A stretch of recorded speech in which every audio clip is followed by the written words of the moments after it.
Hello students. आज की class में हम बात करने वाले हैं कंडक्टर्स की। तो ये काफ़ी इंपॉर्टेंट टॉपिक है for JEE Main, JEE advance and NEET. Okay, तो हम स्टार्ट करेंगे सबसे पहले टाइप्स ऑफ मटेरियल्स से। तो टाइप्स ऑफ मटेरियल्स में बेसिकली अपन ने मटेरियल्स को तीन टाइप में डिवाइड कर रखा है, that is conductors, semiconductors and insulators. Conductors क्या है? ये वो मटेरियल्स है जिनके पास large number of free electrons है।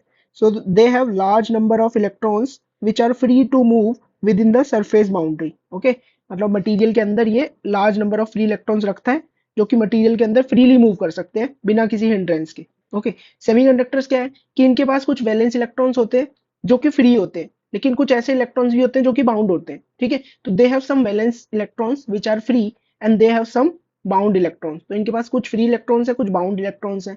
ठीक है, तो इनके पास क्या होती है, कंडक्टिविटी होती तो है बट कंडक्टर से क्या होती है, कम होती है, बट इंसुलेटर से ज्यादा होती है इनके पास कंडक्टिविटी, इसीलिए हमने इनको बोल दिया सेमीकंडक्टर्स। नेक्स्ट होते हैं इंसुलेटर्स। इसमें मोस्ट ऑफ द इलेक्ट्रॉन्स कैसे हैं, बाउंड इलेक्ट्रॉन्स है। फ्री इलेक्ट्रॉन्स ऑलमोस्ट होते ही नहीं है। एग्जांपल जैसे वुड वगैरह हो गया, रबर, प्लास्टिक, ये सब किस में आते हैं, अपने इंसुलेटर्स में। आज की क्लास में अपना फोकस किस पे रहेगा, कंडक्टर्स के बारे में। और सेमीकंडक्टर तो पूरा एक चैप्टर है ही, चैप्टर नंबर 14।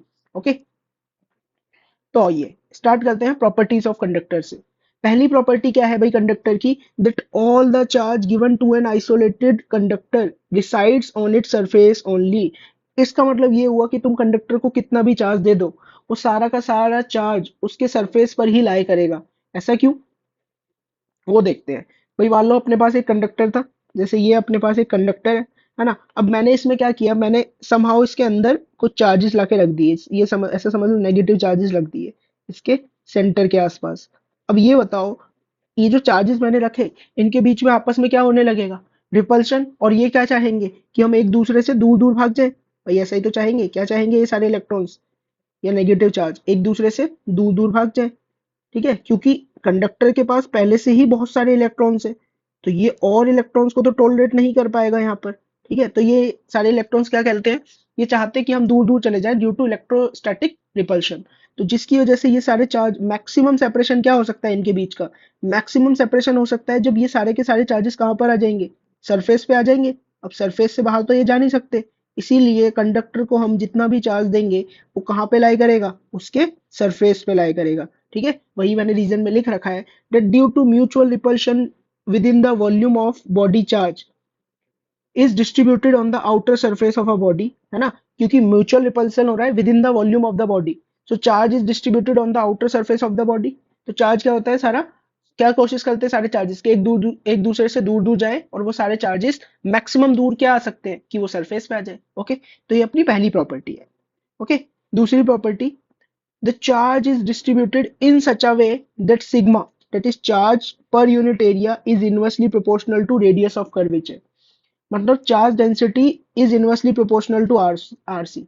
आर सी मतलब रेडियस ऑफ कर्वेचर। ठीक है, तो ये रेडियस ऑफ कर्वेचर क्या होता है कि भाई ये जो भी कर्व होता है, जैसे अगर मैं इस पॉइंट पर देखूं, ये जो कर्व है, हर एक कर्व क्या होता है, किसी ना किसी सर्कल का पार्ट होता है। The radius of that circle is radius of curvature. जैसे इधर रेडियस ऑफ कर्वेचर होगा R1, तो अगर मैं इन द सेम में इस रीजन में आ जाऊं तो कुछ इसका बड़ा सा सर्कल बनेगा, that radius of circle is R2। तो क्लियरली तुम्हें क्या नजर आ रहा है, यहाँ पर तुम्हें ऐसा दिख रहा होगा कि sir R2 is greater than R1 and sigma is inversely proportional to R। तो तुम बोलोगे चार्ज पर unit area at position 2 is less than charge पर यूनिट एरिया एट पोजीशन 1। और वही यहाँ पे मैंने दिखा रखा है कि भाई देखो, यहाँ पर क्या हुआ, रेडियस ऑफ कर्वेचर बहुत कम, तो बहुत सारे चार्जेस थे, चार्ज डेंसिटी काफी ज्यादा थी। इस रीजन में क्या था, रेडियस ऑफ कर्वेचर काफी ज्यादा, तो चार्जेस दूर दूर थे, मतलब चार्ज पर unit area that is charge density क्या थी, इधर कम थी। इधर रेडियस ऑफ कर्वेचर काफी कम था, इसीलिए चार्जेस क्या हुए यहाँ पर, ज्यादा रहे। ठीक है, सो दैट सिग्मा बढ़ सके।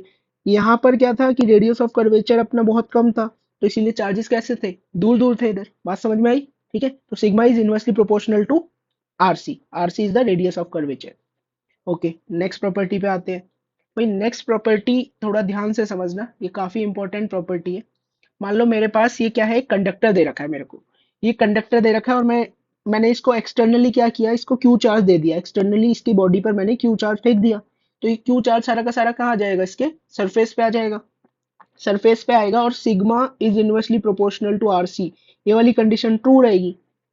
तो इस रीजन में रेडियस ऑफ कर्वेचर मेरे को सबसे कम दिखाई दे रहा है, तो यहाँ पर चार्जेस क्या होंगे, काफी पास पास होंगे, मतलब चार्ज डेंसिटी काफी ज्यादा होगी। इधर क्या होने लगा, इधर रेडियस ऑफ कर्वेचर काफी बढ़ गया, तो चार्जेस ने दूर दूर आना शुरू कर दिया। इधर रिलेटिवली रेडियस ऑफ कर्वेचर थोड़ा कम है, तो चार्जेस थोड़ा पास आए हैं। और यहाँ पर भी रेडियस ऑफ कर्वेचर काफी ज्यादा है, तो चार्जेस दूर दूर बनेंगे। इस तरह से कुछ इसका चार्ज डिस्ट्रीब्यूशन होगा, है ना। अब मुझे ये देखना था कि भाई इस कंडक्टर को मैंने कितना चार्ज दिया था, लेट्स से क्यू चार्ज दिया।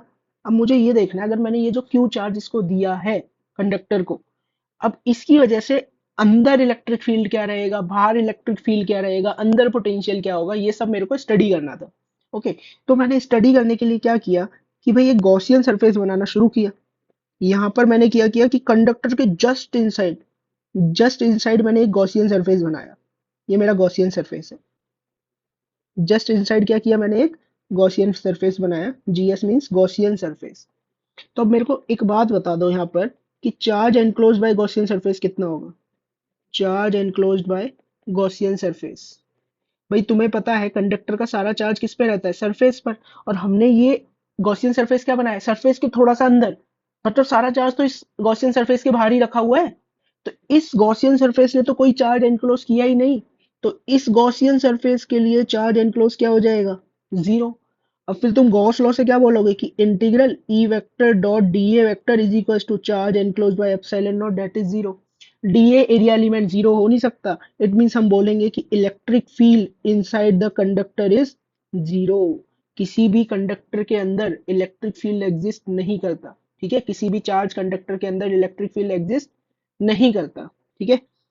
तो अब अंदर अगर इलेक्ट्रिक फील्ड जीरो है, तो हमें पता है कि भाई इलेक्ट्रिक फील्ड, देखो तुम्हें क्या पता है कि इलेक्ट्रिक फील्ड होता है sir minus DV upon D are.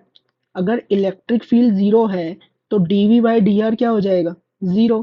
किसी भी चीज का डिफरेंशिएशन जीरो, इट मीन्स वो चीज क्या है, कांस्टेंट। मतलब अंदर पोटेंशियल कैसा रहेगा अपना, कांस्टेंट पोटेंशियल रहेगा, ठीक है। तो अंदर इलेक्ट्रिक फील्ड जीरो, अंदर जो पोटेंशियल है वो कैसा है, constant. Potential inside is constant. अंदर पोटेंशियल कैसा हो गया अपना, कांस्टेंट, ठीक है। अब सीन्स अंदर पोटेंशियल कांस्टेंट है, तो इसका मतलब मैं क्या बोलूंगा, ये अंदर पोटेंशियल कांस्टेंट रहता है, और ये कांस्टेंट कहाँ तक रहता है, सरफेस के बराबर रहता है। अंदर उतना ही पोटेंशियल होता है जितना कि सरफेस पे होता है, ठीक है। तो इसका मतलब ये हुआ कि जब पूरे सरफेस पे पोटेंशियल सेम है, ऐसा सरफेस जिसके हर एक पॉइंट पे पोटेंशियल सेम हो, इट मीन्स यहाँ पर ऐसा हुआ कि कंडक्टर का कोई भी पॉइंट उठा लो तुम, हर जगह सेम पोटेंशियल उसकी सरफेस तक, अंदर वाला पॉइंट है उधर भी सेम पोटेंशियल, ठीक है। ऐसा सरफेस जिसके हर पॉइंट पे पोटेंशियल सेम हो, ऐसे सरफेस को हम क्या बोलते थे, इक्वी पोटेंशियल सरफेस। तो हम यहाँ पर क्या बोलेंगे, conductor behaves as a equipotential surface. Conductor behaves as a equipotential surface. और समझ में आ रही है, कंडक्टर कैसा बिहेव करेगा, इक्वी पोटेंशियल सरफेस के जैसा। Conductor behaves as a equipotential surface, okay. और ये बात हमें पता है कि इलेक्ट्रिक फील्ड लाइन जो होती है वो किसी भी इक्वी पोटेंशियल सरफेस के परपेंडिकुलर होती है। तो इट मीन्स हम यहाँ से क्या बोलेंगे, since it is behaving like a equipotential surface, तो electric field lines are perpendicular to the surface of conductor. Electric field lines और E vector is perpendicular to the surface of conductor, is perpendicular to the surface of conductor, ठीक है, याद रखना। तो ये बहुत ही जरूरी बात है। क्या क्या जरूरी बातें हमने पढ़ी कि electric field inside conductor is zero, potential inside constant रहता है और वो उतना ही रहता है जितना कि सरफेस पर पोटेंशियल होता है। कंडक्टर एक इक्वी पोटेंशियल सरफेस की तरह बिहेव करता है। Since it is behaving like a equipotential surface, so we can say that the electric field lines are perpendicular to the surface of the conductor. तो अगर मैं यहाँ पर एक, चलो लिख लेते हैं जो भी चीज थी, है ना। यहाँ पर अंदर की तरफ क्या होगा, E vector, inside electric field क्या होगा, जीरो होगा। पोटेंशियल इनसाइड क्या होगा अपना, कांस्टेंट होगा। पोटेंशियल इनसाइड क्या होगा, कांस्टेंट होगा, और वो इतना ही होगा जितना कि पोटेंशियल कहाँ था अपना, सरफेस पर। इलेक्ट्रिक फील्ड लाइंस बना लो, इसकी वजह से कैसी होंगी, परपेंडिकुलर रहेंगी भाई सरफेस के। तो इस तरह से कुछ मेरी इलेक्ट्रिक फील्ड बनती चली जाएंगी यहाँ पर। इलेक्ट्रिक फील्ड लाइंस अगर मैं बना रहा हूँ, वो हर पॉइंट पे क्या होगी, सरफेस के परपेंडिकुलर बनेंगी भाई, ठीक है। हर पॉइंट पे कैसी बनेगी, सरफेस के परपेंडिकुलर, ओके। तो वही फील्ड लाइंस यहाँ पर मैंने बनाई है। तो बच्चों these are the electric field lines due to conductor, ठीक है। बातें समझ में आई जो भी यहाँ पे बताया कि किसी भी कंडक्टर को अगर तुम जो भी चार्ज दोगे, वो उसके सरफेस पर डिस्ट्रीब्यूट हो जाएगा। इनसाइड इलेक्ट्रिक फील्ड जीरो रहेगा, इनसाइड पोटेंशियल क्या रहेगा, कांस्टेंट रहेगा। Okay, next case, conductor with cavity given some charge. इस बार क्या है कि कंडक्टर के अंदर ना एक कैविटी आ गई है। ठीक है, क्या आ गई है, एक कैविटी, मतलब थोड़ा सा इसका पोर्शन गायब कर दिया कंडक्टर का, इस तरह से समझो, है ना। अभी अपने को चेक करना है कि अंदर वाले सरफेस पर चार्ज वगैरह इंड्यूस होगा या नहीं होगा। और अपन ने क्या किया है ना कि इधर से आए और हमने कुछ क्यू चार्ज फेंक दिया था इसके ऊपर। तो वो क्यू चार्ज ही क्या हुआ कि इसके सरफेस पे डिस्ट्रीब्यूट हो गया depending on the value of RC. जहां पर आरसी कम था वहां ज्यादा चार्ज हो जाएगा, जिधर रेडियस ऑफ कर्वेचर ज्यादा था वहां पर कम चार्ज डिस्ट्रीब्यूट होगा, इस तरह से। ठीक है, तो इसमें भी अपने को चार्ज वगैरह बताना था, तो हमने क्या किया, एक गॉसियन सरफेस बना लिया। गॉसियन सरफेस क्या लिया, just outside the cavity. Cavity के जस्ट आउटसाइड हमने क्या बना लिया, गॉसियन सरफेस बना लिया, है ना। तो अगर मैं देखूं भाई, जस्ट आउटसाइड अगर गॉसियन सरफेस बनाया है, तो ये जो गॉसियन सरफेस बनाया है, हमें पता है कि किसी भी कंडक्टर को अगर तुमने चार्ज दिया तो उसके कंडक्टर के इनसाइड इलेक्ट्रिक फील्ड क्या रहेगा, जीरो, और पोटेंशियल क्या रहेगा उसके इनसाइड, कांस्टेंट। तो भाई ये जो गॉसियन सरफेस मैंने जिस रीजन में बनाया है वहां पर इलेक्ट्रिक फील्ड क्या है, जीरो। ठीक है, सो वी नो, ऐसे हम यहाँ पर लिखेंगे that we know electric field inside the conductor is zero। ठीक है, electric field inside the conductor is zero. तो हम यहाँ से बोलते हैं गॉस लॉ के according integral E vector dot D A vector is equal to charge enclose by epsilon naught. भाई अंदर इलेक्ट्रिक फील्ड तो जीरो ही है, इसका मतलब charge enclose by epsilon naught क्या हो गया, zero. It means charge enclose क्या आ जाएगा, जीरो। तो यहाँ से हमें क्या समझ में आया कि अगर तुमने किसी कंडक्टर जिसके पास कैविटी है उसको चार्ज दिया, तो वो सारा का सारा चार्ज आउटर सरफेस पर ही डिस्ट्रीब्यूट होगा, इनर सरफेस पे डिस्ट्रीब्यूट नहीं होगा, है ना। दूसरी बात, क्या कैविटी के अंदर कोई इलेक्ट्रिक फील्ड होगा, जब इसके अंदर कोई चार्ज ही नहीं है तो इसके अंदर इलेक्ट्रिक फील्ड क्यों होगा। तो electric field inside cavity is zero. तो पोटेंशियल के बारे में क्या होगा, पोटेंशियल क्या रहेगा इसके अंदर, कांस्टेंट रहेगा। चार्ज इनसाइड कैविटी भी कितना आया अपना, जीरो आया। तो इलेक्ट्रिक फील्ड लाइंस क्या रहेंगी, सिंस पोटेंशियल कांस्टेंट है ना, और इनसाइड द कंडक्टर, तो it means the conductor will behave as equipotential surface. तो इलेक्ट्रिक फील्ड लाइंस इसके परपेंडिकुलर रहेंगी। तो वही सिचुएशन यहाँ पे मैंने ड्रॉ करी है इसकी। ठीक है, यहाँ पर मैंने दिखा दिया कि अंदर potential constant, electric field inside zero, electric field cavity में भी जीरो, कैविटी में कोई चार्ज इंड्यूस होगा नहीं, जो भी चार्ज दोगे वो आउटर सरफेस पर ही रहेगा। और इलेक्ट्रिक फील्ड लाइंस बनाई है ये व्हाइट कलर से, so these are perpendicular to the conductor। ठीक है, so there is no net charge on cavity walls, all excess charge remains on the outer surface of the conductor। कि conductor के ऊपर जितना चार्ज फेंकोगे वो सारा का सारा चार्ज आउटर सरफेस पे ही रहेगा, कैविटी पर बिल्कुल भी डिस्ट्रीब्यूट नहीं होगा। ओके, नेक्स्ट देखो, इस बार क्या है, कंडक्टर के अंदर कैविटी तो है, लेकिन कैविटी के सेंटर पे एक चार्ज रखा हुआ है, कितना, क्यू चार्ज रखा हुआ है। तो फिर से हम वही सब चेक करेंगे कि कैविटी के अंदर फील्ड कितना होगा, कैविटी की सरफेस पे चार्ज कितना इंड्यूस होगा, ये सब। और हमने क्या किया, यहाँ पर कंडक्टर को भी क्यू चार्ज दे दिया। कंडक्टर को कितना दिया तुमने, क्यू चार्ज, और सेंटर पे भी एक स्मॉल क्यू चार्ज रख दिया। ओके, तो अब तुम्हें देखना है कि कितना चार्ज किधर इंड्यूस होगा, है कि नहीं, कितना चार्ज किधर इंड्यूस होगा ये तुम्हें देखना है। ओके, तो देखो भाई कैसे करेंगे फिर इसको। तो एक काम करो, मैं क्या कर लेता हूँ, इसी को जस्ट मैंने कॉपी किया है ना। तो हम मान लेते हैं कि इस बार कैविटी के इनर सरफेस पे कुछ चार्ज इंड्यूस होगा, ये तो हमें दिख ही रहा है, क्योंकि यहाँ पर प्लस क्यू है, तो ये plus Q something minus minus minus type induce करेगा। और इस माइनस की वजह से बाहर एक पॉजिटिव, इस माइनस की वजह से बाहर एक पॉजिटिव चार्ज इंड्यूस होगा। ओके, तो देखो सिचुएशन किस तरह से रहेगी, हम मान रहे हैं कि सेंटर पे क्यू चार्ज रखा हुआ था, तो इसके इनर बाउंड्री पे, इनर सरफेस पे Q1 चार्ज इंड्यूस हुआ। अभी हमें नहीं पता ये Q1 कितना है। इस Q1 ने क्या किया कि बाहर इंड्यूस किया माइनस Q1, और बाहर वाली सरफेस पर पहले से कैपिटल Q चार्ज भी था, तो बाहर वाली सरफेस पे ओवरऑल चार्ज कितना हो गया, कैपिटल Q माइनस Q1। ठीक है, और इस बार फिर से वही मैं क्या कर रहा हूँ, मेरे को ये बात तो पता ही है कि यहाँ पर इलेक्ट्रिक फील्ड क्या रहेगा, जीरो कंडक्टर के अंदर, और पोटेंशियल क्या रहेगा, कांस्टेंट रहेगा। तो मैंने क्या किया ना, एक गॉसियन सरफेस बना लिया। क्या बना लिया बेटा, एक गॉसियन सरफेस हमने बना लिया, गॉसियन सरफेस बना लिया। अब हम क्या लिखेंगे, गॉस लॉ लिखते हैं गॉसियन सरफेस के लिए। ये गॉसियन सरफेस किसके अंदर आ रहा है, ये गॉसियन सरफेस कैविटी के जस्ट आउटसाइड हमने लिया है। इट मीन जो गॉसियन सरफेस है वो कंडक्टर के अंदर आ रहा है। गॉसियन सरफेस उस रीजन के अंदर आ रहा है जिस रीजन में इलेक्ट्रिक फील्ड क्या है, जीरो। तो मैं यहाँ पे क्या बोलूंगा कि integral E vector dot D A vector is equal to charge enclose over epsilon naught, है ना। चार्ज एनक्लोज गॉसियन सरफेस में जो भी चार्ज एनक्लोज कर रखा है। तो यहाँ से हमें पता ही है कि इनसाइड इलेक्ट्रिक फील्ड क्या है, जीरो। तो ओवरऑल चार्ज एनक्लोज कितना आएगा अपना, जीरो। तो यहाँ से मैं बोलूंगा कि गॉसियन सरफेस ने चार्ज इंक्लोज क्या कर रखा था, Q प्लस Q1 चार्ज उसने इंक्लोज कर रखा था, this should be equals to zero. तो यहाँ से तुम्हारे पास क्या निकल के आया, that Q1 is equals to minus Q, ये कंडीशन अपने पास निकल के आ रही है यहाँ से। तो भाई इसका क्या मतलब हुआ, इसका मतलब ये हुआ, इसी को फिर से एक बार कॉपी कर लेते हैं बस, ठीक है।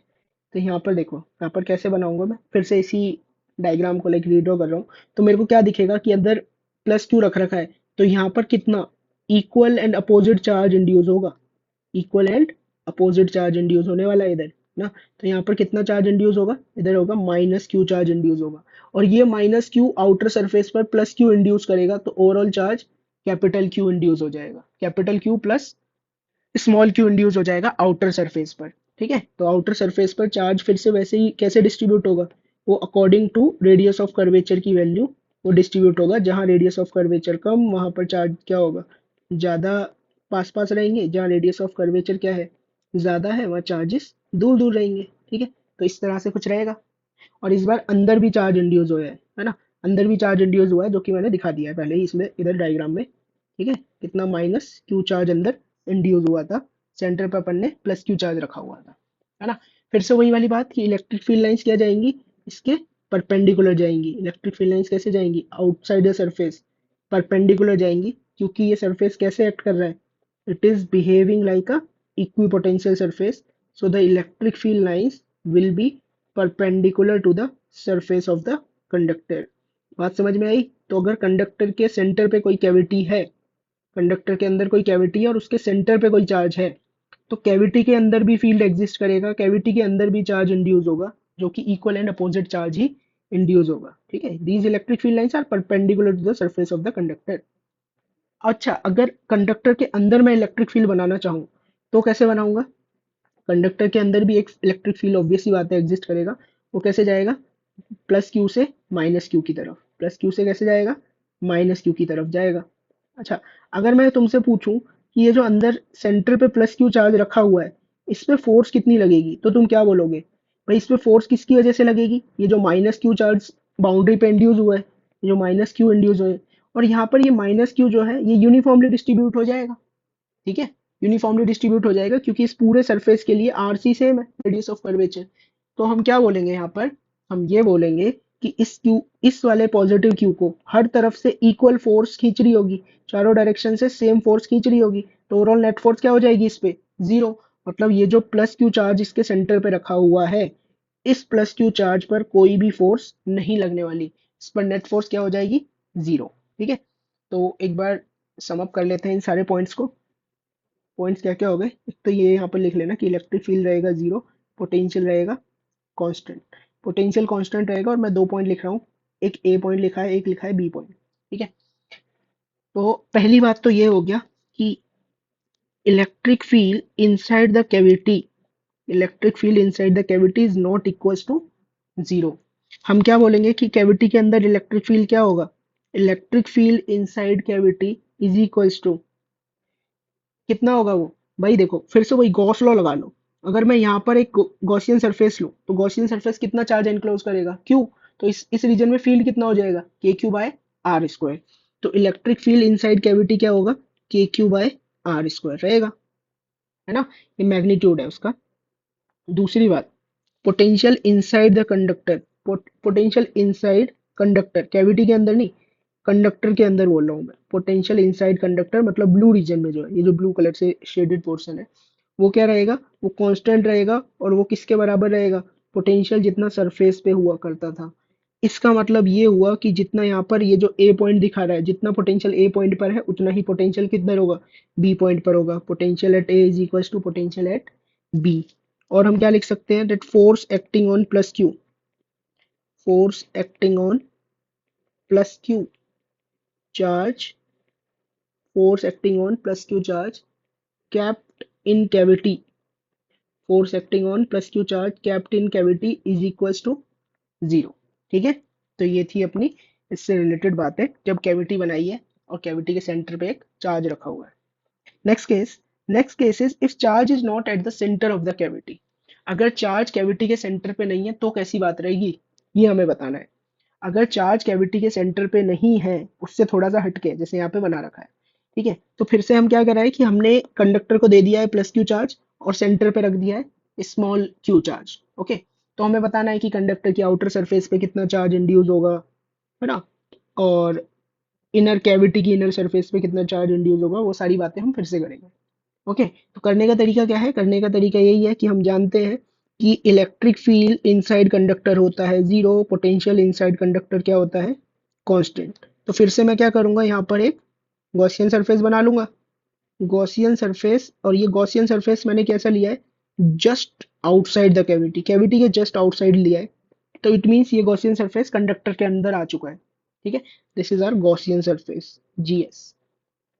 यहाँ पर मान लेंगे कि इस सरफेस पे चार्ज कितना इंड्यूस हुआ, Q1।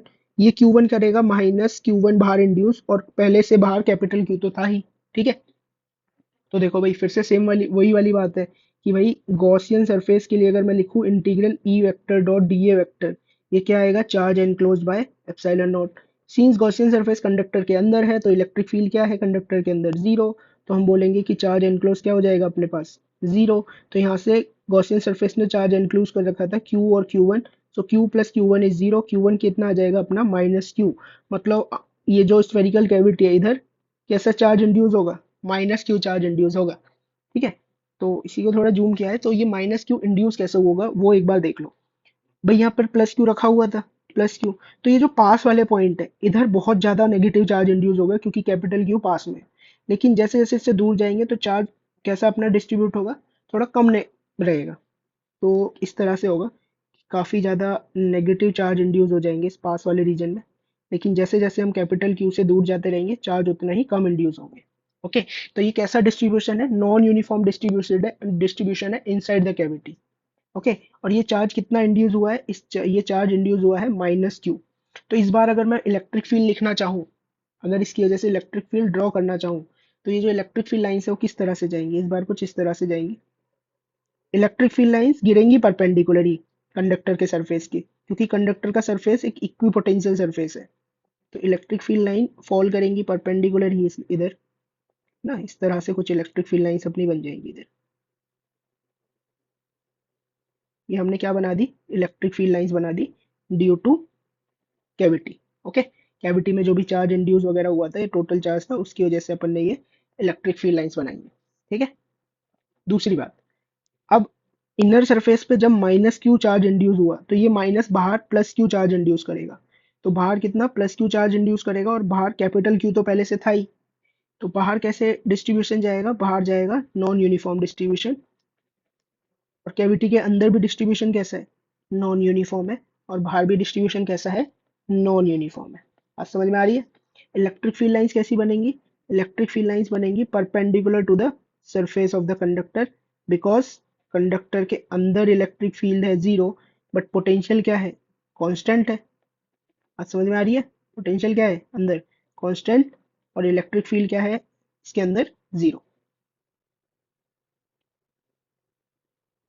तो कुछ इस तरह से हमारी इलेक्ट्रिक फील्ड लाइंस बन जाएंगी। ठीक है, तो यहाँ पे भी एक बार समअप कर लेते हैं कि इलेक्ट्रिक फील्ड इनसाइड कैविटी क्या रहेगा, नॉन जीरो रहेगा।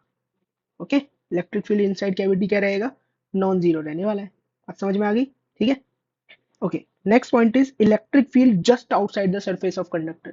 कि किसी भी कंडक्टर के सरफेस के जस्ट आउटसाइड अगर मैं देखूं तो इलेक्ट्रिक फील्ड कितना होगा, ये मेरे से पूछा हुआ है ना। तो इसके लिए मैं क्या करूंगा कि मान लो कंडक्टर को हमने कितना चार्ज दे रखा था, लेट्स से कंडक्टर की चार्ज डेंसिटी अपने को गिवन है कि इसकी चार्ज डेंसिटी सिग्मा है। चार्ज डेंसिटी क्या है इसकी, सिग्मा। सिग्मा मतलब सारा का सारा चार्ज क्या रहेगा, आउटर सरफेस पे डिस्ट्रीब्यूटेड रहेगा। सारा चार्ज कहाँ डिस्ट्रीब्यूटेड रहेगा, इसके आउटर सरफेस पे डिस्ट्रीब्यूटेड रहेगा, है कि नहीं। तो अब मैंने क्या किया, मैंने एक गॉसियन सरफेस ले रहा हूँ। मैंने गॉसियन सरफेस, ये सिलेंड्रिकल गॉसियन सरफेस लिया। ये जो सिलेंड्रिकल गॉसियन सरफेस है इसका एक फेस इनसाइड द कंडक्टर आ रहा है, और एक फेस क्या है, एक सर्कुलर फेस इसका जस्ट आउटसाइड द कंडक्टर है। ठीक है, कंडक्टर की वजह से ये जो फील्ड है ये इस तरह से फील्ड जा रहा है इधर, है ना। तो मैं क्या कर रहा हूँ, मैं तीन फेसिस के बारे में लिख लेता हूँ इस कंडक्टर के। तीन फेसिस कौन कौन से, एक तो ये नीचे वाला बॉटम वाला फेस 1, ये कर्ड सरफेस एरिया फेस 2, और ये ऊपर वाला फेस 3। है ना। This is cylindrical Gaussian surface, यहाँ पे लिख लो इस चीज को, that what is this, this is cylindrical Gaussian surface. ये काफी इंपॉर्टेंट रिजल्ट है, तो ध्यान से सुनना, ठीक है। तो अब ये बताओ कि ये जो चार्ज कितना इनक्लोज करेगा गॉसियन सरफेस, ये इतना ही चार्ज इनक्लोज करेगा जितना कि इधर आ रहा होगा, इतने पोर्शन में आ रहा होगा सरफेस पे, ये जो सर्कुलर पोर्शन आया होगा, क्योंकि अंदर तो चार्ज है ही नहीं, चार्ज क्या है, सरफेस पे ही है पूरा। तो हम यहाँ पर एक चीज तो मैं बोल सकता हूँ कि चार्ज एनक्लोज कितना होगा, चार्ज एनक्लोज होगा चार्ज पर यूनिट एरिया इनटू एरिया।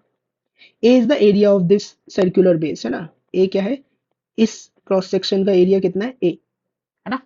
तो यहाँ पर देखो भाई, गॉसियन सरफेस के गॉसियस लॉ के according E vector dot D A vector is equals to charge enclosed over epsilon naught हो जाएगा, है ना। तो ई डी ए हम किस किस के लिए लिखेंगे, एक बार हम लिखेंगे E one dot D A, E one dot D A नीचे वाले फेस के लिए, फिर कर्ड सरफेस के लिए E two dot D A two बोल देते हैं, ये डी ए वन था, प्लस ऊपर वाला जो सर्कुलर बेस है E three dot D A three is equals to sigma A over epsilon not.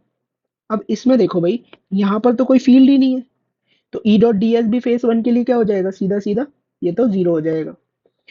अगर तुम सरफेस टू के लिए देखोगे भाई, सरफेस टू के लिए अगर मैं देखूं, इलेक्ट्रिक फील्ड जाएगा कुछ इस तरह से, इस तरह से जा रहा होगा इलेक्ट्रिक फील्ड, है ना।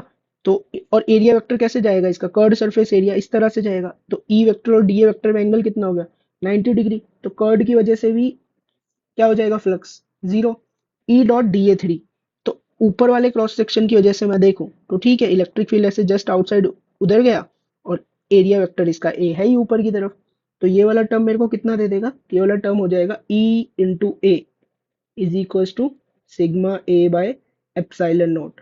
तो इलेक्ट्रिक फील्ड कितना निकल के आया, just outside the conductor is sigma over epsilon naught.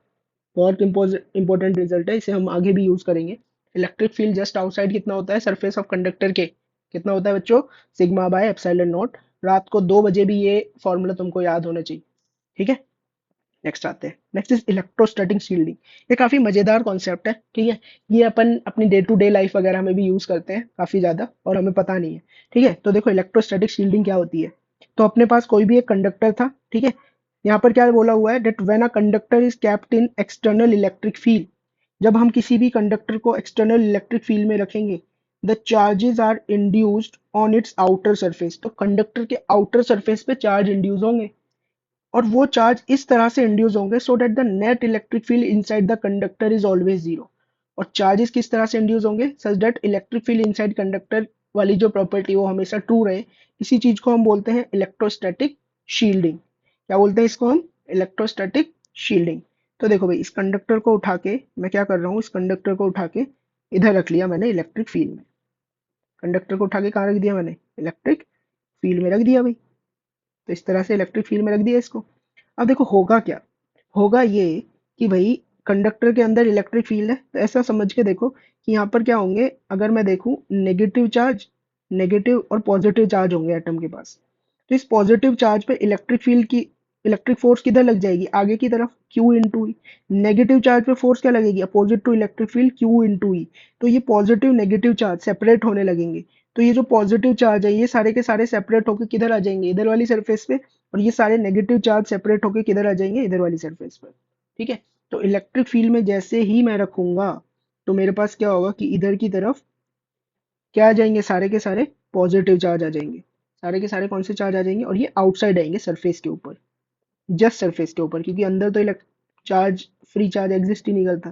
तो ये कुछ इस तरह से इंड्यूस हो जाएंगे चार्ज। और ये चार्ज कैसे इंड्यूस होंगे भाई, इस अगर किसी भी मैं पी पॉइंट पे देखूंगा इनसाइड द कंडक्टर, यहाँ पर ई एक्सटर्नल एग्जिस्ट करेगा, और ये जो चार्ज इंड्यूस हुए हैं, अब ये भी सेपरेट हो गए, इनकी वजह से इलेक्ट्रिक फील्ड कैसे जाएगा, positive to negative, positive to negative. तो एक फील्ड किधर आ जाएगा, किसकी वजह से आ जाएगा, this field is due to induced charges, E due to induced charges, ठीक है। बट मैंने क्या बोला, मैंने बोला कि चार्ज कभी भी इलेक्ट्रिक फील्ड कंडक्टर के इनसाइड एग्जिस्ट ही नहीं करेगा, मतलब ई इनसाइड तो जीरो होना है।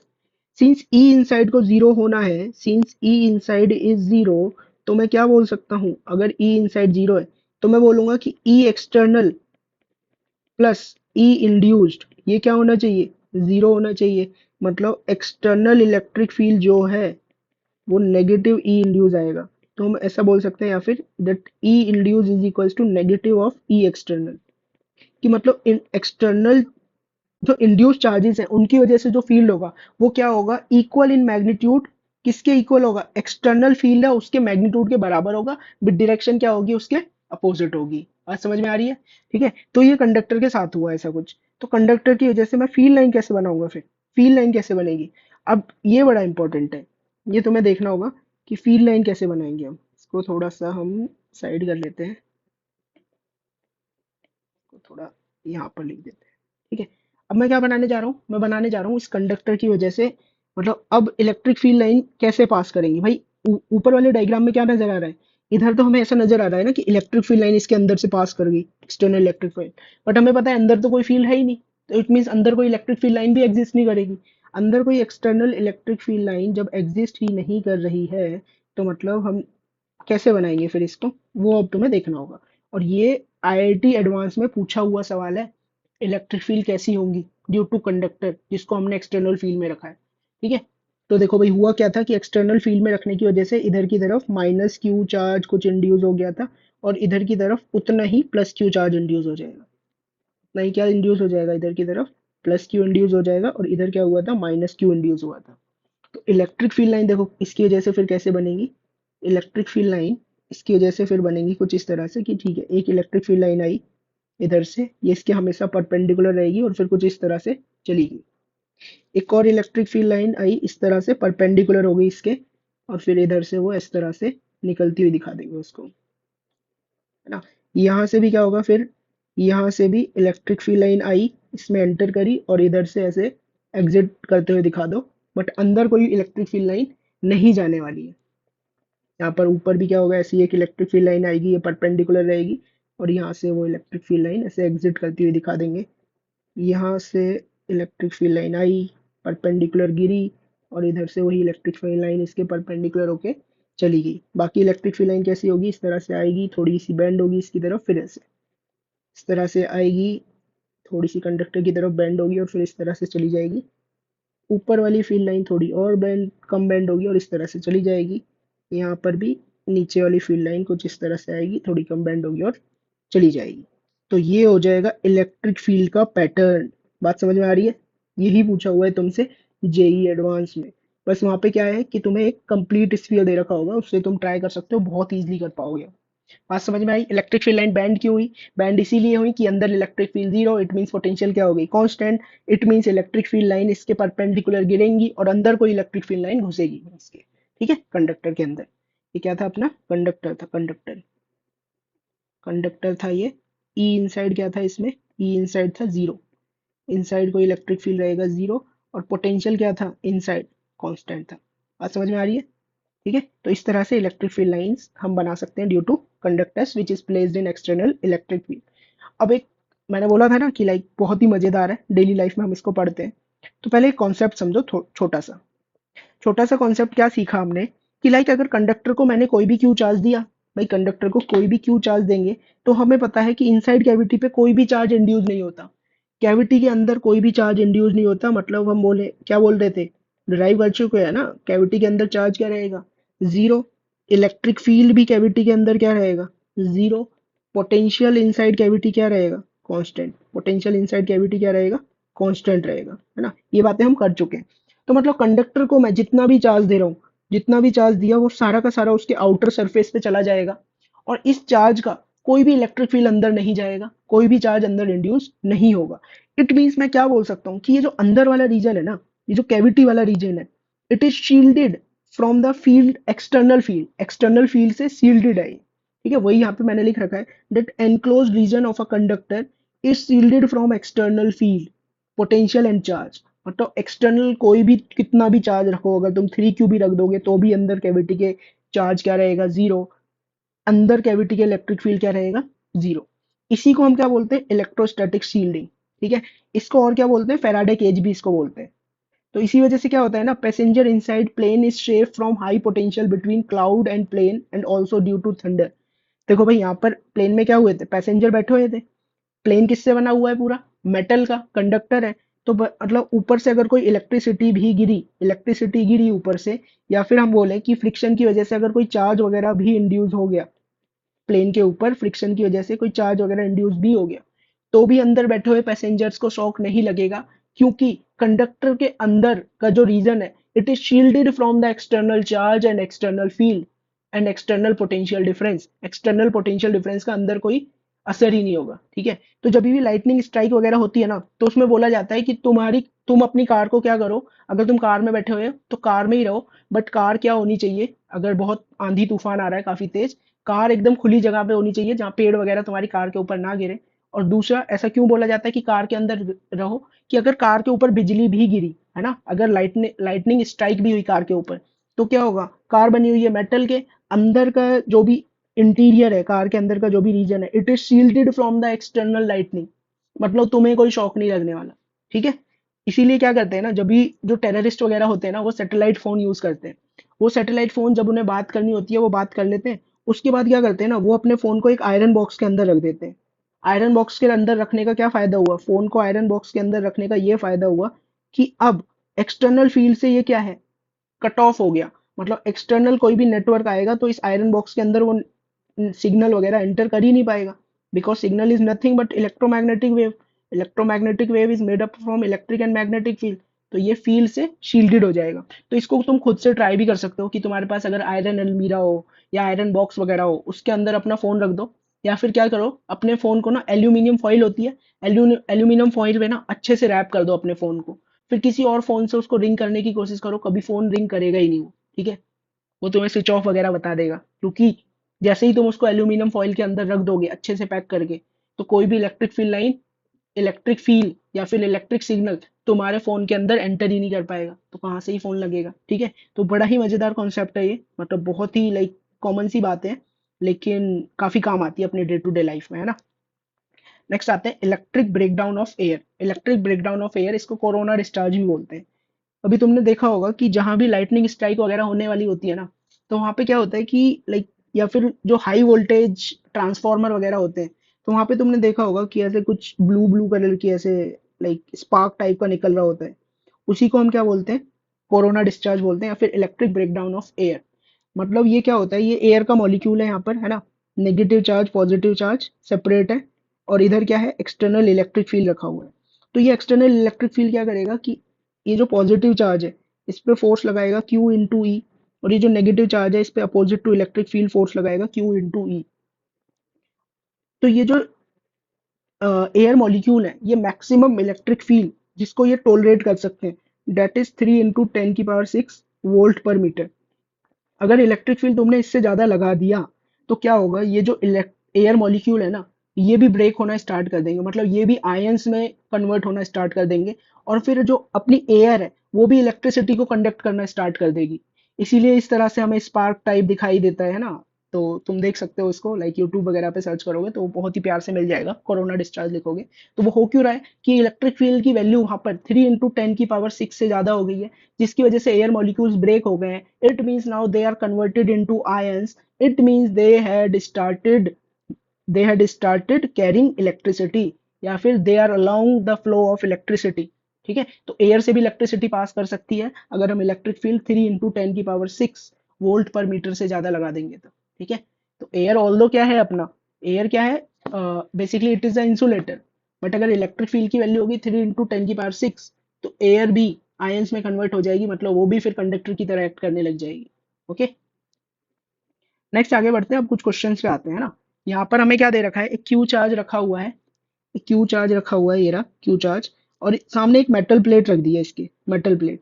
तो इसकी वजह से पूछा हुआ है कि इलेक्ट्रिक फील्ड लाइंस ड्रॉ करो। तो मेरे को ये तो पता है कि ये मेटल प्लेट है, तो इधर की तरफ क्या होगा, minus minus minus minus negative charge induce हो जाएगा, है ना, और इधर की तरफ उतना ही पॉजिटिव चार्ज इंड्यूस हो जाएगा ड्यू टू क्यू चार्ज। ठीक है, minus and plus Q charge induce हो जाएंगे। तो अब क्या होगा कि यहाँ पर क्यू चार्ज का फील्ड कुछ इस तरह से जाएगा, और कंडक्टर के सरफेस पर हमेशा इलेक्ट्रिक फील्ड लाइंस कैसी होती है, परपेंडिकुलर होती है, तो ये इस तरह से कुछ परपेंडिकुलर हो जाएंगी भाई, इस तरह से कुछ परपेंडिकुलर हो जाएंगी। बिल्कुल सही बात है, क्योंकि अपनी जो मेटल प्लेट है वो कैसी है, वो तो इक्विपोटेंशियल सरफेस की तरह एक्ट करेगी, है ना। और फिर यहाँ पर क्या होगा, इस पॉजिटिव चार्ज से ऐसे इलेक्ट्रिक फील्ड लाइंस ऐसे निकलना स्टार्ट कर देंगी, because electric field lines are perpendicular to the metal plate, है ना। तो इस तरह से कुछ डायग्राम आएगा। दूसरे केस में क्या है, मेटल प्लेट को इधर से हमने ग्राउंड कर दिया है, अर्थ कर दिया, मतलब इधर की तरफ जो भी पॉजिटिव चार्ज इंड्यूस होता है ना, वो सारा का सारा पॉजिटिव चार्ज किधर चला जाएगा, वो सारा पॉजिटिव चार्ज अर्थ में चला जाएगा। तो मतलब सिर्फ नेगेटिव क्यू चार्ज रह जाएगा, because negative Q is induce due to this Q charge. तो इस क्यू से ये जो नेगेटिव इंड्यूस चार्ज है वो बाउंडेड है।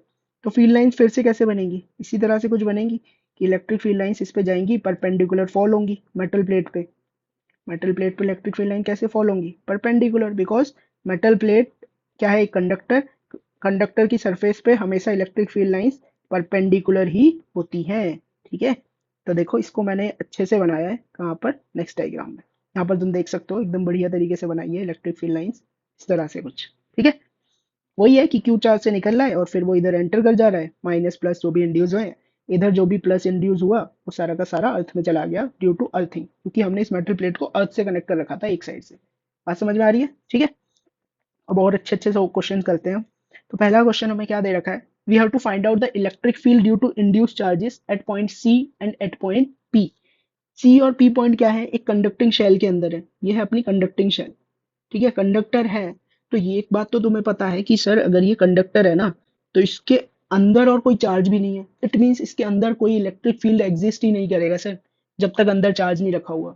तो तुम क्या बोलोगे, तुम बोलोगे इसकी sir net electric field at point C कितना होगा, जीरो होगा। Net electric field at point P भी कितना होगा, जीरो। और सी पर क्या होगा, देखो ये इधर क्यू चार्ज रखा हुआ था ना, यहाँ पर प्लस क्यू चार्ज रखा हुआ है, तो ये इसके आसपास क्या करेगा, माइनस चार्ज इंड्यूस करेगा, इस माइनस की वजह से इधर प्लस इंड्यूस हो जाएगा। ठीक है, तो चार्जेस क्या हो गए हमारे, इधर की तरफ कुछ नेगेटिव चार्ज इंड्यूस हुआ होगा, नेगेटिव चार्ज, इधर की तरफ प्लस क्यू चार्ज इंड्यूस होगा, वो कितना इंड्यूस हुआ है उससे अपने को कोई लेना देना नहीं है। ठीक है, तो these are induce charges, these are induce charges, ध्यान रखेंगे इस बात का। और कंडक्टर के अंदर किसी भी हालत में इलेक्ट्रिक फील्ड नहीं होता अगर उसके अंदर कोई चार्ज नहीं है, तो इसीलिए हमने लिखा कि net electric field at point C is zero. अब पॉइंट सी पर फील्ड किस किस का आ रहा था, पॉइंट सी पे एक तो फील्ड आएगा due to this capital Q charge, capital Q का फील्ड आएगा, और किसका आएगा, ड्यू टू इंड्यूस चार्ज का जो भी आएगा, इंड्यूस चार्ज का फील्ड कहाँ पर, सी पर। सी पर किस किस का फील्ड था, पहली बात सी पर नेट फील्ड जीरो, और सी पर फील्ड अगर है तो वो किस किस का है, due to plus Q and due to induce charges, these induce charges, है ना। तो हम क्या बोलेंगे कि इलेक्ट्रिक फील्ड, पूछा क्या हुआ है हमें, we have to find out the electric field due to induce charges at C and P, है ना। तो इंड्यूस चार्जेस की वजह से हम लिखेंगे कि electric field due to induce charges at point C, this is equals to electric field due to Q at point C, equal नहीं, एक नेगेटिव साइन और आएगा, है ना। तो हम क्या बोल देंगे कि electric field due to induce charge at point C, ये क्या होगा, एक तो क्यू की वजह से फील्ड यहाँ पर कितना होता, सी पॉइंट पर के क्यू बाई आर स्क्वायर होता, तो किधर कितना रहेगा, मैग्नीट्यूड के क्यू बाई आर स्क्वायर रहेगा। और ये जो क्यू वाला था, इसकी वजह से सी पॉइंट पर फील्ड इस तरह से आता, तो सीन्स सी पॉइंट पर अपने को फील्ड कैंसिल करना है, तो इंड्यूस चार्ज की वजह से फील्ड किधर जाएगा, इस डायरेक्शन में जाएगा कुछ, है ना, राइट की तरफ। तो हम बोल देंगे electric field at point C due to induce charges has a magnitude of K Q by R square and its direction will be in rightward direction. अच्छा, दूसरा हमें क्या बोला था कि इलेक्ट्रिक फील्ड हमें बताना है due to induce charges at point P, P point पर भी हमें बताना है, तो सेम काम करेंगे कि सिंस पी पॉइंट कंडक्टर के अंदर है तो net electric field at point P is zero. फिर से हम बोलेंगे कि पी पॉइंट पर किस किस का फील्ड है, एक तो क्यू चार्ज का फील्ड है और एक है इंड्यूस चार्ज का फील्ड एट पॉइंट पी, क्या रहेगा, जीरो रहेगा, है ना। तो यहाँ से हम क्या बोल देंगे, ये हो जाएगा electric field due to induce charges at point P, this is equals to, this is negative of electric field due to Q charge at point P. Q की वजह से पी पॉइंट पर फील्ड कैसे जाएगा, this is the line joining the two, इस तरह से कुछ जाएगा, है ना, इस तरह से कुछ जाएगा, और होगा कितना, ये होगा के क्यू बाय, इसका डिस्टेंस कितना है, ए स्क्वायर प्लस आर स्क्वायर, इतना हो जाएगा। और सीन्स पी पॉइंट पर अगर अपने को फील्ड जीरो रखना है, तो मतलब इंड्यूस का जस्ट अपोजिट रहेगा जो भी क्यू चार्ज की वजह से था। ठीक है, तो this is towards capital Q. Okay, so हम बोलेंगे induced electric field due to induced charges at point P, ये कितना आ जाएगा अपने पास, K Q by R square plus A square, और इसको हम बोलेंगे ये किधर है, कैपिटल क्यू की तरफ है, this is towards capital Q charge. बात समझ में आई? ओके। नेक्स्ट क्या है, अपने को दिया हुआ है potential due to induce charges at C and P. हमें पोटेंशियल भी बताना है, किस किस की वजह से, इंड्यूस चार्ज की वजह से at point C and at point P. चलो ये काम भी करते हैं फिर, इसमें भी क्या ही प्रॉब्लम है। सेकेंड केस, तो पहले तो मेरे को ये पता है कि इनसाइड इलेक्ट्रिक फील्ड क्या है, जीरो। तो मैं ये बोल दूंगा इनसाइड पोटेंशियल क्या होगा, कांस्टेंट रहेगा। इनसाइड पोटेंशियल क्या रहेगा, कांस्टेंट। तो इट मींस हम ये बोल सकते हैं कि वीसी बराबर वीपी रहेगा, क्योंकि दोनों ही इनसाइड पॉइंट है और अंदर पोटेंशियल कांस्टेंट है, तो जितना सी पर पोटेंशियल रहेगा उतना ही पी पॉइंट पर पोटेंशियल रहेगा। ठीक है। अब देखो सी पॉइंट पर मैं पोटेंशियल क्या बोलूंगा कि एक तो सी पॉइंट पे पोटेंशियल होगा due to capital Q charge, और एक सी पॉइंट पे पोटेंशियल होगा ड्यू टू इंड्यूस चार्ज। हमें तो इंड्यूस चार्ज की वजह से हमें क्या बताना था, हमें नेट पोटेंशियल बताना है, potential due to induce charge बताना है, induce charge at C and P. अब भाई इंड्यूस चार्ज का सी पॉइंट पर देखो, इधर माइनस क्यू चार्ज इंड्यूस हुआ, उतना ही इधर पॉजिटिव चार्ज इंड्यूस हुआ। तो एक बात देखो कि जितना पोटेंशियल होगा नेगेटिव चार्जेस का, मतलब सी पॉइंट पर इंड्यूस चार्जेस की वजह से जितना नेगेटिव पोटेंशियल है उतना ही पोटेंशियल पॉजिटिव चार्जेस का होगा। तो ओवरऑल इंड्यूस चार्जेस की वजह से सी पॉइंट पर पोटेंशियल क्या आ जाएगा, जीरो। ठीक है। तो हम क्या बोलेंगे कि सी पॉइंट पर potential at C due to induce charges is zero, क्योंकि because C is symmetrically placed from minus negative induce charge and positive induce charge. तो इसकी वजह से सी पर इंड्यूस चार्ज की वजह से फील्ड क्या रहेगा, जीरो। तो ये टर्म अपना क्या हो जाएगा, जीरो। तो यहां से मैं बोल सकता हूँ पोटेंशियल एट सी, सी पर net potential this is equal to potential at C due to capital Q charge. Capital Q की वजह से सी पर पोटेंशियल कितना रहेगा, के क्यू बाय आर, है ना, के क्यू बाय आर रहेगा। तो यहाँ पर मैं लिख दूंगा this is equal to K Q by R. अब हमें क्या बताना था, potential at point P due to induce charges. तो एक बात मेरे को पता है कि जितना पी पॉइंट पे पोटेंशियल है उतना ही सी पॉइंट पर है, बिकॉज अंदर पोटेंशियल कांस्टेंट है। तो मैं बोलूंगा पी पॉइंट पे पोटेंशियल होगा, एक तो होगा due to capital Q charge, और एक पी पॉइंट पर पोटेंशियल होगा due to induce charges, and this is equals to K Q upon R. P point पर कैपिटल क्यू चार्ज की वजह से पोटेंशियल कितना होगा, भाई इसका डिस्टेंस कितना है पी पॉइंट का कैपिटल क्यू चार्ज से, root R square plus A square. तो K Q by root R square plus A square, इतना पोटेंशियल आ जाएगा। तो K Q by root R square plus A square plus P point पे potential बताना था due to induce charges, this is equals to K Q upon R. तो P point पे potential कितना आ गया due to induce charges, this is equals to K Q by R minus K Q by root R square plus A square. Simple है ना। तो ये काफी अच्छा प्रॉब्लम था, एक काफी चीजें यहाँ से हमें सीखने को मिली। ओके, नेक्स्ट प्रॉब्लम की तरफ बढ़ते हैं। नेक्स्ट प्रॉब्लम हमें क्या दे रखा है, ये भी कुछ इस तरह का ही प्रॉब्लम है जैसा हम कर चुके हैं ऊपर। क्वेश्चन में हमें दे रखा है we have to find out the net electric field at centre of curvature. Centre of curvature मतलब वो पूछना चाहता है कि नेट इलेक्ट्रिक फील्ड क्या होगा सी पॉइंट पर, और ये क्या है, कंडक्टिंग कैविटी। तो ये तो तुम देख के ही बोल दोगे कि सर कैविटी के अंदर कोई चार्ज है नहीं, और बाहर वाले चार्ज की वजह से कैविटी के अंदर कोई इलेक्ट्रिक फील्ड आता नहीं है। तो यहाँ पर तो ए में तो मैं सीधा ही बोल दूंगा कि net electric field at point C is zero. दूसरा क्या बोला है, electric field due to induce charges at C. क्या पूछा हुआ है, electric field due to induce charges at C. तो इंड्यूस कैसे होंगे कि इधर की तरफ कुछ माइनस चार्ज इंड्यूस हो जाएगा और इधर की तरफ कुछ प्लस क्यू चार्ज इंड्यूस हो जाएगा। माइनस इधर ही क्यों इंड्यूस हुआ, क्योंकि ये प्लस क्यू के पास था, इसीलिए इसने नेगेटिव चार्ज इंड्यूस किया, और उस नेगेटिव ने यहाँ पर फिर प्लस चार्ज इंड्यूस किया, है ना। तो पहला क्वेश्चन क्या बोल रहा है कि पहला तो हो ही गया, बी बोल रहा है electric field due to induce charges at C, हो जाएगा। हम क्या बोलेंगे, नेट इलेक्ट्रिक फील्ड सी पर जीरो है, तो यहाँ पर क्या आएगा, electric field at point C आएगा due to small Q charge, plus electric field at point C आएगा due to induce charge, this should be equal to zero. So electric field at C due to induce charges is equal to negative of electric field at C due to Q. Q की वजह से सी पर field कितना था भाई, सी पर field था के Q by D square, direction is right. तो इंड्यूस की वजह से क्या होगा, इधर आना चाहिए, क्योंकि अपने को नेट इलेक्ट्रिक फील्ड क्या करना है, जीरो करना है सी पॉइंट पर, है ना। तो यहाँ से मैं क्या बोल दूंगा कि that net electric field at point C due to induce charge, ये कितना हो जाएगा, K Q by D square, direction क्या जाएगी इसकी, राइट की तरफ। समझ में आई। फिर क्या बोला, electric potential due to induce charge at C, ये तो तुम देख के ही बोल दोगे कि सर दोनों ही चार्ज क्या है यहाँ पर, ये तो सिमेट्रिकली रखे हुए हैं सी पॉइंट से, इट मींस सी पॉइंट पर इंड्यूस चार्जेस की वजह से फील्ड कितना आ जाएगा, zero. Potential at C due to induce charges is zero. Okay. फिर क्या पूछ रहा है, डी पार्ट। डी पार्ट में बोला net electric potential at C, फिर से वही वाली बात, net electric potential at C क्या बोलेंगे, वीसी होगा, V C due to small Q charge plus V C due to induce charge. Induce charge का जीरो है तो सिर्फ स्मॉल क्यू का आएगा, और स्मॉल क्यू चार्ज फील्ड कितना है, के क्यू बाय डी है उसका फील्ड। दो ई पार्ट बोला है इलेक्ट्रिक पोटेंशियल एट पॉइंट ए, यहाँ पर ए पॉइंट दे रखा है, बोला इधर इलेक्ट्रिक पोटेंशियल कितना होगा, नेट इलेक्ट्रिक पोटेंशियल। तो ये तो हम जानते हैं कि इलेक्ट्रिक पोटेंशियल कंडक्टर के अंदर सेम ही रहता है, तो हम बोलेंगे V A is equal to V C, that is K Q by D, this is the net potential at point A. F point क्या है अपना, electric potential due to induce charge, induce charge की वजह से ए point पे कितना potential है ये पूछा हुआ है।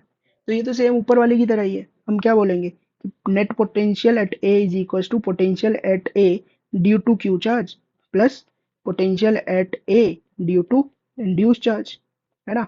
तो यहाँ से क्या आ जाएगा, ये आ जाएगा अपना K Q by D potential at A due to Q charge, ये कितना आ जाएगा, क्यू चार्ज का डिस्टेंस, ये वाला डिस्टेंस है, that is D square plus R square, है ना।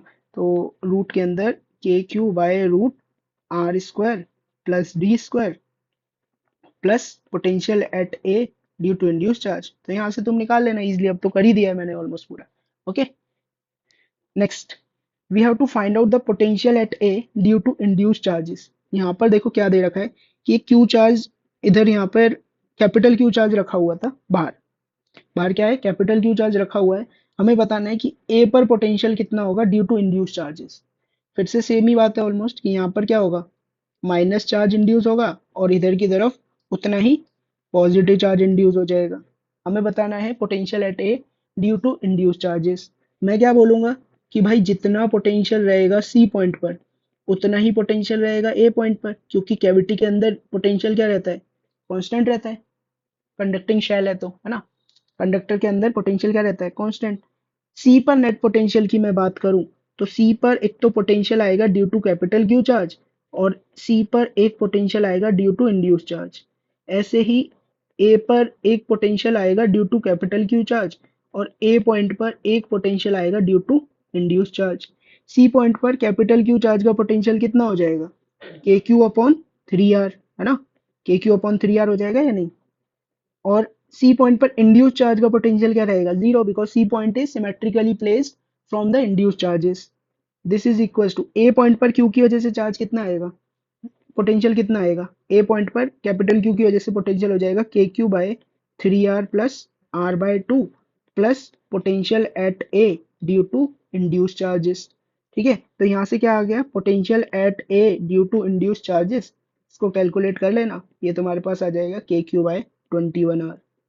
तो ये काफ़ी हाई लेवल प्रॉब्लम्स हैं, ऐसा नहीं है कि ये छोटे मोटे प्रॉब्लम्स हैं, अच्छा खासा दिमाग लगाना पड़ता है, जिस जो इतना ही नहीं सोच पा रहा कि चार्जेस कैसे इंड्यूस होंगे, अंदर पोटेंशियल कांस्टेंट है। तो ये एक अप्रोच है जो अपन ने बिल्ड कर ली है कि ऐसे केस आएंगे तो हम समझ जाएंगे।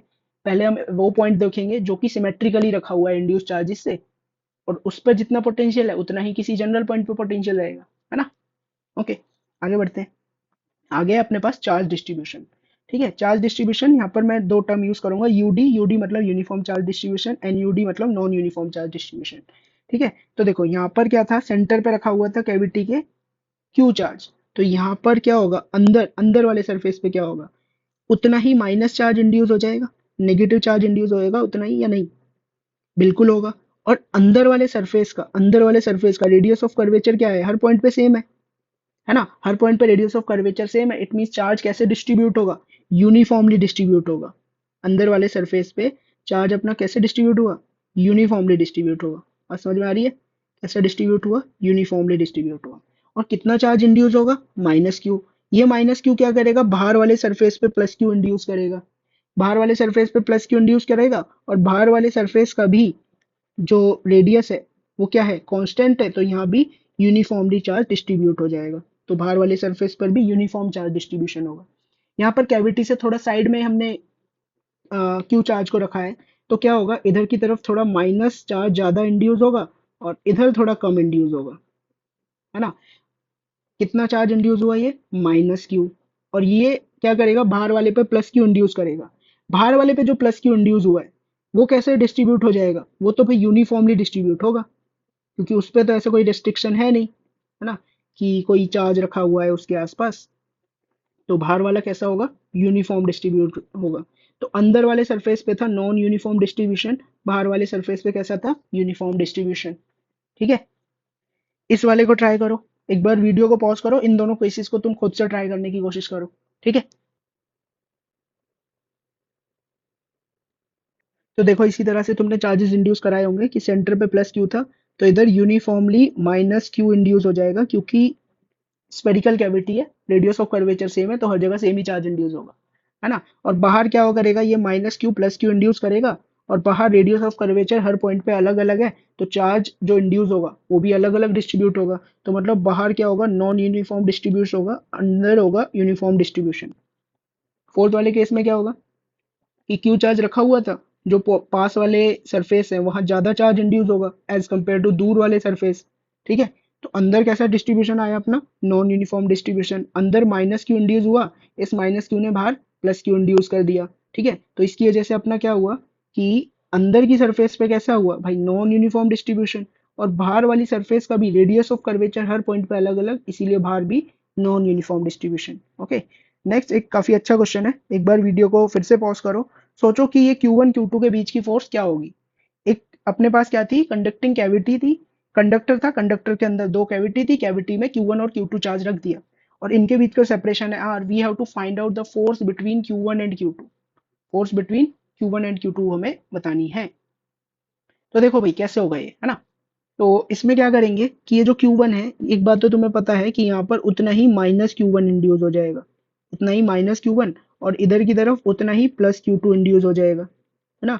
और सॉरी, उतना ही माइनस Q2 इंड्यूस हो जाएगा, इधर भी क्या इंड्यूस हो जाएगा, माइनस Q2 उतना ही। ठीक है, अब ये माइनस माइनस बाहर मिलके बाहर ये plus Q1 plus Q2 charge induce करा देंगे कुछ इस तरह से। ठीक है, अब मैं लेकिन एक बात जानता हूं कि भाई किसी भी कैविटी के अंदर बाहर वाले किसी भी चार्ज का फील्ड एंटर नहीं कर सकता। ठीक है, किसी भी कैविटी के अंदर बाहर वाले किसी भी चार्ज का इलेक्ट्रिक फील्ड एंटर नहीं कर सकता। मतलब Q1 वाली कैविटी के अंदर ना तो Q2 का कोई फील्ड आएगा, ना Q1 प्लस Q2 का कोई फील्ड आएगा। Q2 वाली कैविटी के अंदर ना तो Q1 का फील्ड आ पाएगा, ना ही Q1 प्लस Q2 का फील्ड आ पाएगा, ड्यू टू इलेक्ट्रोस्टैटिक शील्डिंग। तो इस केस में क्या होगा भाई, जब Q2 के पास कोई फील्ड ही नहीं लग रहा, तो हम क्या बोलेंगे कि force between Q1 and Q2 is zero. Force between Q1 and Q2 क्या होगी, zero, because they are shielded, because they are shielded, they are shielded from field of each other, because they are shielded from field of each other। बात समझ में आई। ठीक है, तो काफी conceptual problem था, लेकिन मजेदार प्रॉब्लम था। ओके, नेक्स्ट देखो, फिर से कुछ दे रखा है, तो तुम्हें पूछा हुआ है कि ये कैविटी है, इस पे Q2 चार्ज दिया था अपन ने, इस वाली कैविटी को Q2 चार्ज दिया, तो इसकी सरफेस पे माइनस Q2 इंड्यूस हो जाएगा। इसको अंदर अपने Q1 चार्ज दिया, तो माइनस Q1 चार्ज इंड्यूस हो जाएगा, है ना। ओवरऑल फिर हम बोल देंगे कि बाहर की तरफ plus Q1 plus Q2 charge induce हो जाएगा। तो बोल रहा है कि इस वाली कैविटी पे कितना चार्ज इंड्यूस होगा, इस वाली कैविटी में कितना चार्ज इंड्यूस होगा, है ना।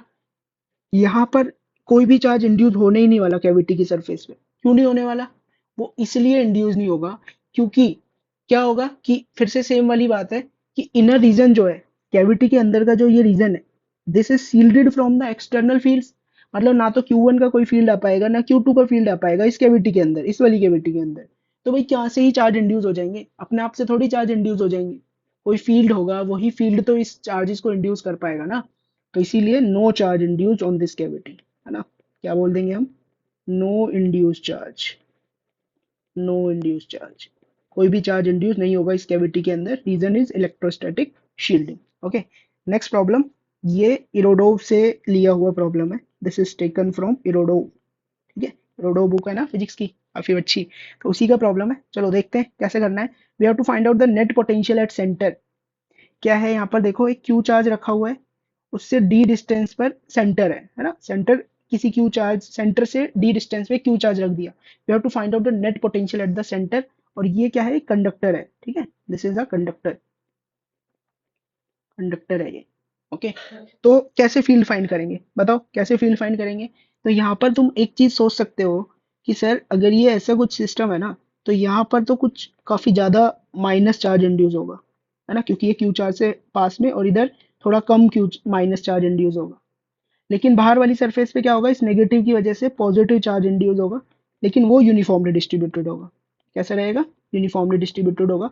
बाहर वाली सरफेस पे कितना चार्ज इंड्यूस हुआ, प्लस क्यू। अंदर वाली सरफेस पे टोटल कितना चार्ज इंड्यूस हुआ, माइनस क्यू।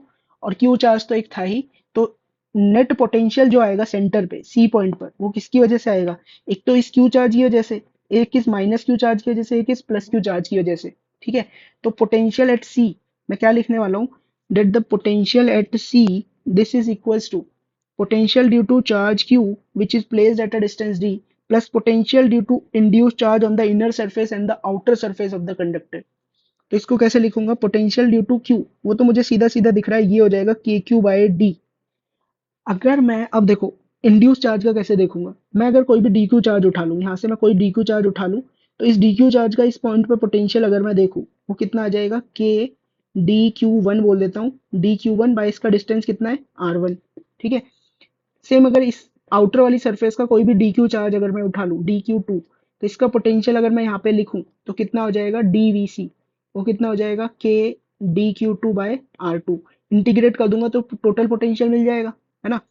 तो पोटेंशियल कैसे आएगा यहाँ पर, इंड्यूस चार्ज का अंदर वाली सरफेस पे जो हुआ है उसकी वजह से आएगा। पहली बात तो ये आएगा के डी क्यू इंड्यूस्ड, और माइनस लिख लेते हैं क्योंकि ये नेगेटिव इंड्यूस है ना, minus D Q induce upon R one, plus outer वाली सरफेस की वजह से जो टोटल पोटेंशियल हो जाएगा, K D Q induce, plus ही रहने देंगे क्योंकि ये तो पॉजिटिव ही है, आउटर सरफेस पे जो इंड्यूस हुआ है, अपॉन आर टू, है ना। तो ओवरऑल पोटेंशियल क्या हो जाएगा, के क्यू बाय डी। अब देखो तुम्हारा के और आर वन तो कांस्टेंट है, तो ये तो इंटीग्रेशन के बाहर, इंटीग्रेशन किस पे बच जाएगा, सिर्फ डी क्यू पे, डी क्यू पे integration, that is total induce charge, है ना। तो कितना आ जाएगा ये, माइनस, ये आ जाएगा अपने पास minus K Q upon R one, और इधर से आ जाएगा ये प्लस के क्यू अपॉन आर टू।